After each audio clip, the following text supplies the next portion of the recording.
say to me, well, when we're not doing well and we tell you, are we a burden to you? And I said, of course not. I love you. And they said, well, let us love you back. So that's basically what happened. My heart got cracked open, and I was loved back to life by my family and my friends and fans also. When I went on social media, I had fans all over the world flowing me their love and support and resources, and including financial donations, because I went $500,000 into debt from all the cancer bills that were not covered by insurance. A lot of what I did was holistic, Eastern, alternative, revolutionary things that were not covered by insurance. So it was my inability to work combined with all these treatments that I did over the course of many years that saved my life, but were not covered by insurance. Yeah, I mean it's just so great. I mean, especially social media. I mean, I've seen so many people that have that are very shy about wanting to talk about any kind of illness and having to cover part of their medical bills, but it always seems to be like friends and family just go and they say, hey, listen, this person's having a very hard time in terms of the financial situation. And we've seen so many times where people have been very generous in order to help other people out and all that as well. So it's great to be able to see so much support happen for you, and as well. I mean, it's absolutely great to be able to listen to as well. But let's get to a happier note, because your movie's coming up next week. Yeah, so not only is my health back on track, but I'm finally getting my career back on track, because when you are in show business and you fall sort of out of the loop because of some major setback, it's sort of like going from having a PhD to being back in nursery school, because, all the people have changed and, you have to sort of get yourself game. It's sort of like jump rope, double dutch. You have to sort of pick your time to run and jump back in there, right? And so this new movie, I'm so excited about it. Most of my career on television, and now I have a starring role in a hilarious new movie that's going to be released on April 1st in select cities across the country in AMC theaters. It's called A Weekend with the Family, and it is basically madcap, hilarious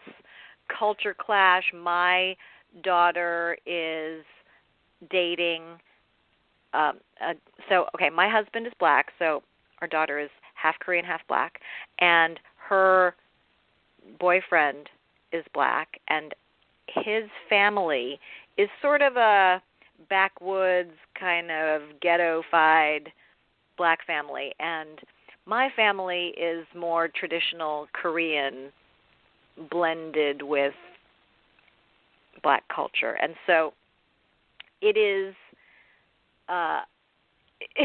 it is one of the most outright hilarious scripts I've ever read.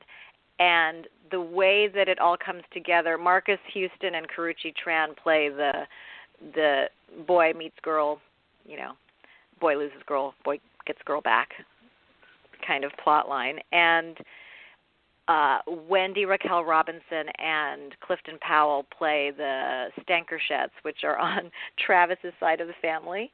And Dorian Wilson and I play the Clancys, John and Sue Clancy.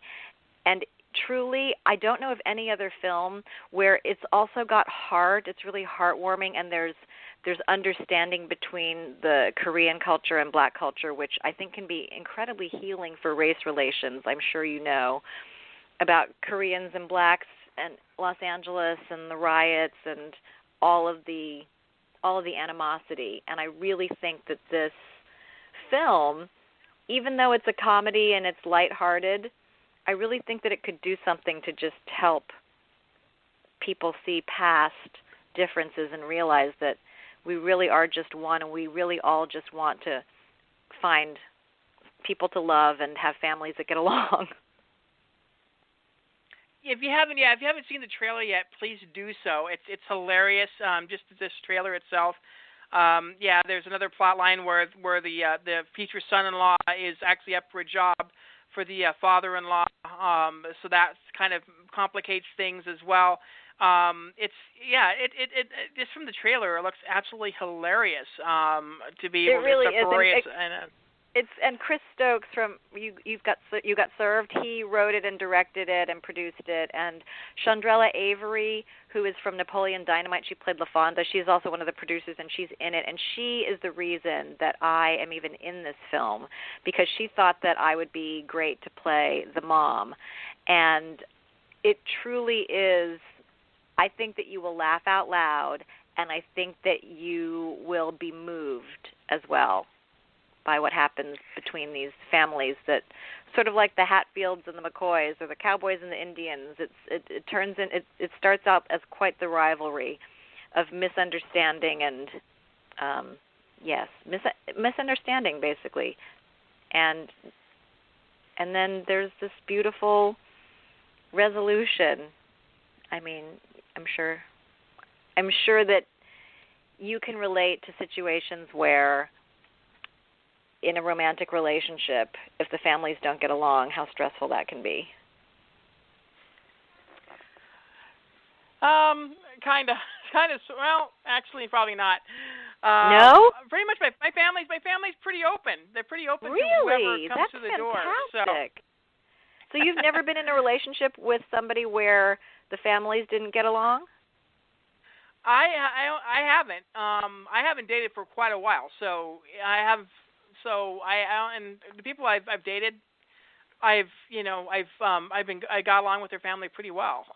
So I'm one of the few and far between people that have never had a problem with another person's family. So that's great. Now, how come you haven't dated for a while? I just haven't found anybody that I really liked. Really. And I have to get my stuff together in terms of myself. So you know how that is. I do. But I also believe that when you meet somebody that you're interested in, wherever you are in your journey with yourself, you won't want to put it off and say, get back to me in 5 years when I'm a little more together.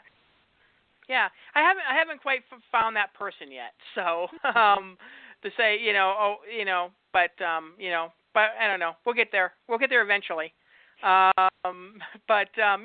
It's great to be able to see that you're back on that as well. Are you still doing stand-up? I haven't done stand-up in a while. I'm much more interested right now in storytelling and spoken word, because there's less pressure to be funny every 10 seconds, and it's more about being authentic and telling personal autobiographical stories, where there's humor in it for sure. But I find that the audiences are a little more enraptured. Sometimes at comedy clubs, people are there drinking and talking, and it's almost like they feel like the comics are up there bothering them. And in a storytelling spoken word event, they've really come because they want to hear the stories. So I've been doing a lot more of that around Los Angeles. Have you ever been to a spoken word or storytelling event where there's a bunch of different people that get up and tell autobiographical stories, sort of like The Moth? Not a bunch of people. I think the only one I can think of off the top of my head was Henry Rollins. I went to one of his spoken words. Yes.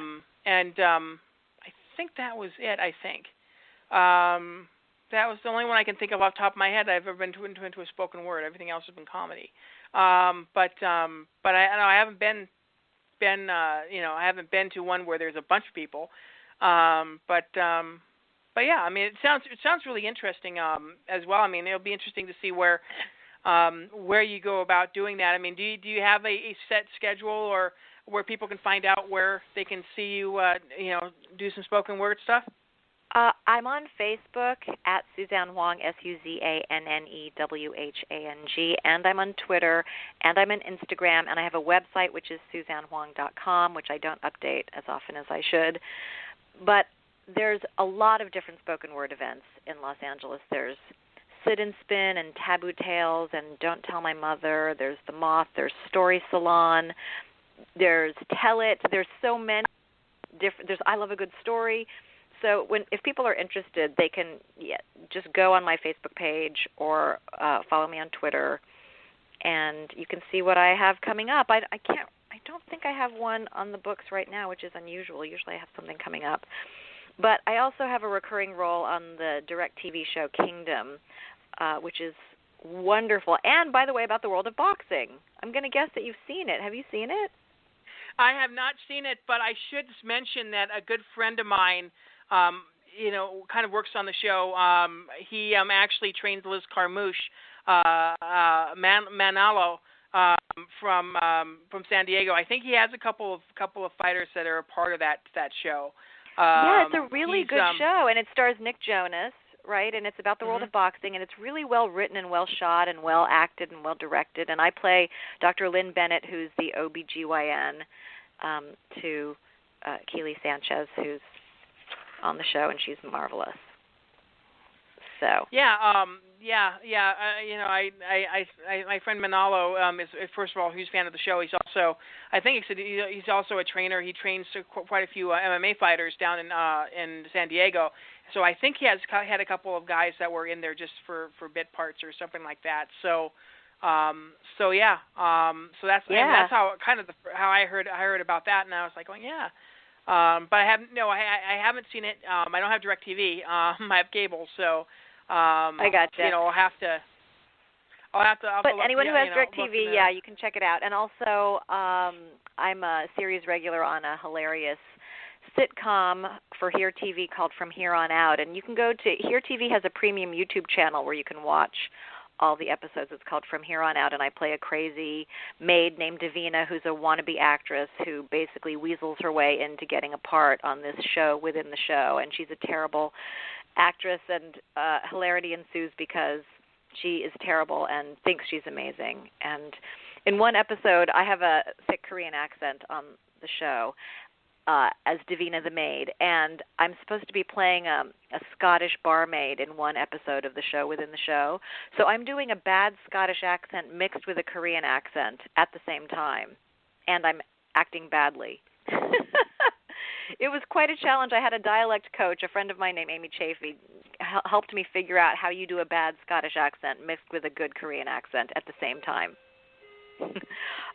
Oh, someone's at my door. We're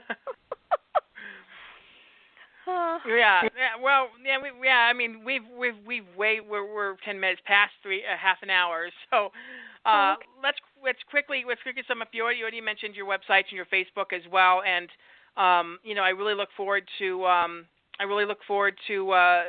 being able to catch some of the shows that you're in, especially this movie that's coming out. And I think we talked about it before we went on air, that I'll be down there in LA premiering my documentary down there. So hopefully you'll have the ability to come down and catch it when it's down there. I would love to. Yeah. When is it? I will let you know exactly when it's the weekend of April 22nd, but I don't know exactly when the documentary is going to be out yet. They haven't announced the schedule yet for the film festival, but I will let you know. We're obviously friends on Facebook, so I'll let you know. I will be there. If I'm in town, I will be there.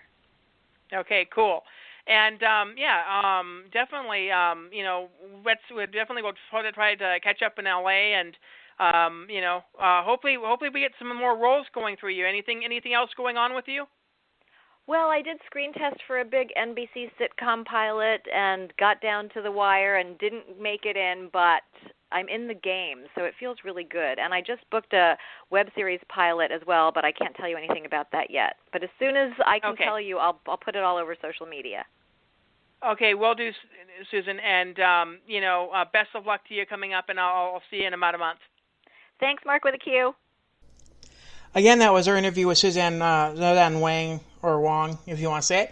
Really, to tell you the truth, I mean, we never caught up, which I was kind of disappointed about, but things happen, a lot of schedules, conflict, and all that as well. So, like I said, really wonderful guest whenever we had her on. So, our condolences to her family and her life partner, and it was just kind of sad, tragic for her to have passed so long so that way. But like I said, she was an inspiration. So.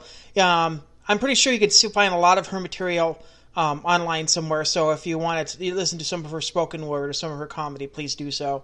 And obviously, look at some of her shows and some of the things that she's done. I mean, we mentioned quite a few in that interview. So But I wanted to take a moment to be able to remember Suzanne and what we had